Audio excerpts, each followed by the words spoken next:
Ladies and gentlemen, boys and girls, children of all ages, welcome to Robert Sports Show. I'm your host, Robert. Alright, it is WrestleMania weekend. It is the GCW, the Collective. We have lots and lots of shows. 12 for the Collective, I think 5 for WrestleCon, 2 days of Mania, NXT TakeOver, Ring of Honor. There's just so much wrestling this weekend in Dallas. Right through Fight TV, you can get almost everything. So I've got the Collective. So the first show is down. Glory Pro, Cemetery Gates has already happened. Just finished it up on Fight TV. Josh Barnett's Bloodsport 8 starts in about 18 minutes. So we're going to run down the Glory Pro show and then star ratings, what I thought of it, and then we will put this video up and we'll try to do this after each show. Now it may not be immediately following each show. It may be a little delayed. There's just so much going on this weekend. It's so much fun. It's a great time to be a wrestling fan. Unlike some people, I was able to take a couple days off work to do this. This is awesome, awesome, awesome. All right, first show, Glory Pro, Cemetery Gates. Glory Pro is actually an indie company out of St. Louis. They run some big shows. Their shows are on High Spots TV. So first match was a fatal four-way match. We had Myron Reed versus Carlos Romo versus Danny Jones versus Sabre. This is kind of a USA versus the world kind of match. Myron Reed representing US, Carlos Romo Spain, Danny Jones, I think he's from Europe area, and then Shane Sabre, I believe is from Canada, or maybe vice versa on those two. Great little four-way match. Just when you see a four-way match like this, you expect kind of the high flying. We got a few top rope spots, little things on the outside. Myron Reed did this weird. He's done it before. He does kind of like a leap over the ropes, and the guy staying on the apron does like a cutter from it onto the ground. Myron Reed ended up getting the victory. He ended up pinning Danny Jones. I give it 3 1/4. Next up, we had the Midwest Territory Championship on the line. We had champion Tootie Lane versus Janai Kai.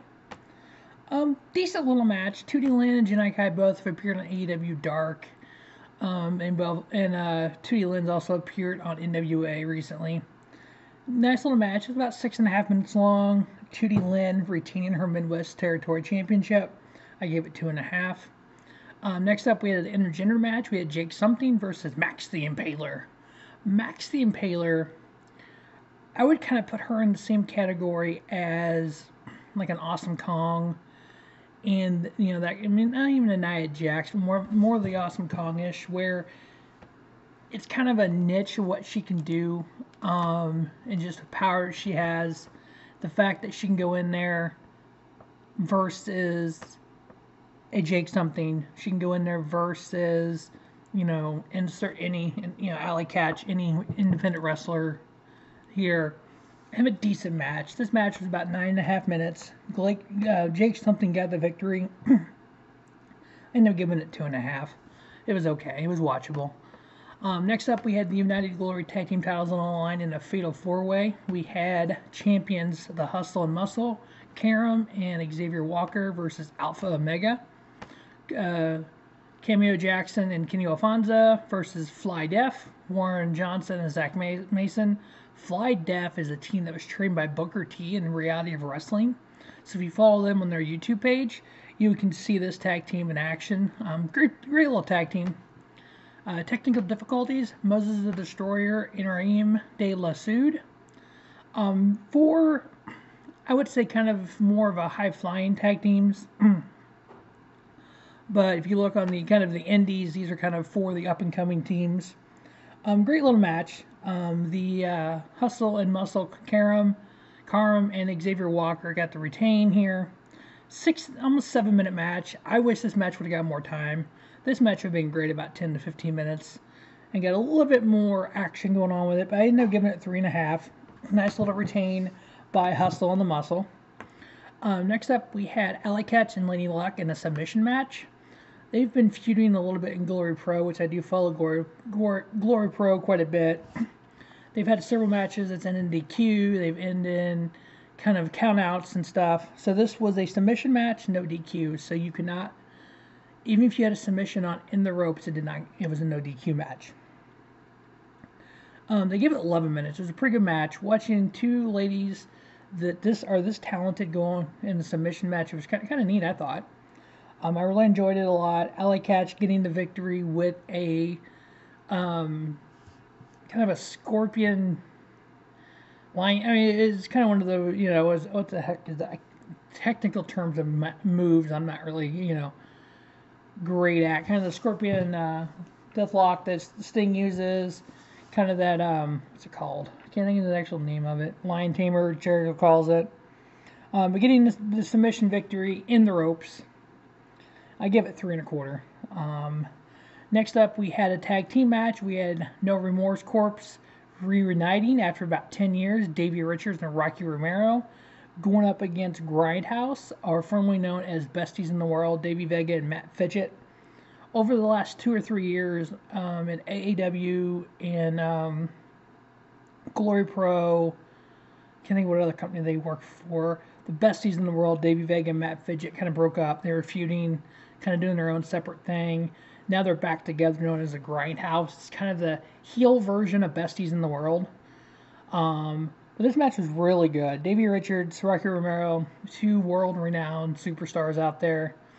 Getting in a match like this. Davey has a faction in Glory Pro, so he does a lot of stuff there. He actually will face the winner of the Crown of Glory Championship tonight from this show at their Glory Pro show at the pageant in St. Louis. So that'll be fun to see who wins that between Mike Outlaw and Bryan Keith, who gets to face Davey. But No Remorse Corpse, their chemistry back together again after, like I said, 10 years. They were able to go in, get the victory here over the Grindhouse. Great match, 3.5 star. This and the tag titles, I give 3.5 to both. 2 of the best matches on the card. Next up, we had... This is one of those matches which is kind of unique because of where it's at. It's an indie show. The loser leaves the neighborhood match. It was Dan the Dad, your dad's favorite wrestler, versus Kody Lane. The backstory on this is they showed the video package. They live in the same neighborhood. They're neighbors. They didn't know this at first, and they found out they were neighbors. Kody Lane likes to party. He's a beer drinker. He's been leaving beer cans in Dan the Dad's yard. Dan the Dad was playing catch with his kids, playing ball with them, and Kody Lane's party was getting involved and trash his yard and stuff. And Dan the Dad had enough of it, and so they had the match. The loser leaves the neighborhood. So whoever loses this match has to move. So if Dan the Dad lost, he has to move his kids, his wife, out of their nice house somewhere else. If Kody Lane loses, he has to move out of the neighborhood. Yeah, this match happened. Now, supposedly there was 48 noise complaints for Dan the Dad called the cops on Kody Lane for all of his partying and stuff.